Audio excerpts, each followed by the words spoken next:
विदेशिनु रहर होइन नि, कसलाई रहर हुन्छ? आफ्नो जन्मभूमि, बाबुआमा, छोराछोरी, घर परिवार छोडेर विदेशिन कसलाई रहर हुन्छ?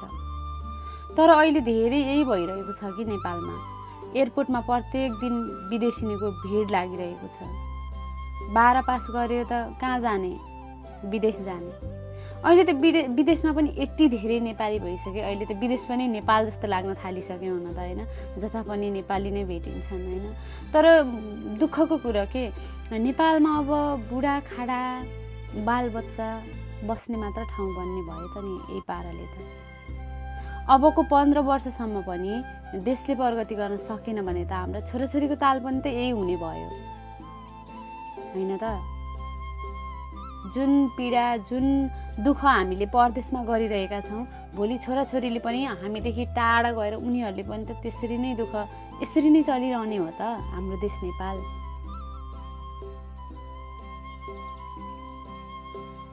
देशमा बसौँ त छैन नि त, केही पनि नबसेको होइन नि त, बसेको हो नि त। 35-40 वर्षको उमेरमा कति विदेशिनु भएको छ, त्यति उमेरसम्म त देशमै केही गरौँ भनेरै त बस्नुभयो नि होइन। 35-40 वर्षको उमेरमा झोला बोकेर आफ्नो परिवार छोराछोरी रुवाउँदै विदेशिन कसलाई रहर हुन्छ? त्यो त केही भएन, केही गर्न नसकेर अन्तिममा विदेशिनुको विकल्प त उहाँहरूले 35-40 वर्षमा रोज्नु भएको हो नि त। त्यो उमेर त उहाँहरूले उहीँ बिताउनु भएको हो नि त होइन। अब यसरी नै जाने होला, यसरी नै चलिरहने होला, कहिलेसम्म प्रक्रिया यसरी नै रहिरहने होला थाहा छैन। भगवानको कृपाले हाम्रो छोराछोरीको पालासम्म चाहिँ देश बनोस्, छोराछोरीले हामीदेखि टाढा जान नपरोस्, देशमै केही गरून् भन्ने मात्रै चाहना हो अब।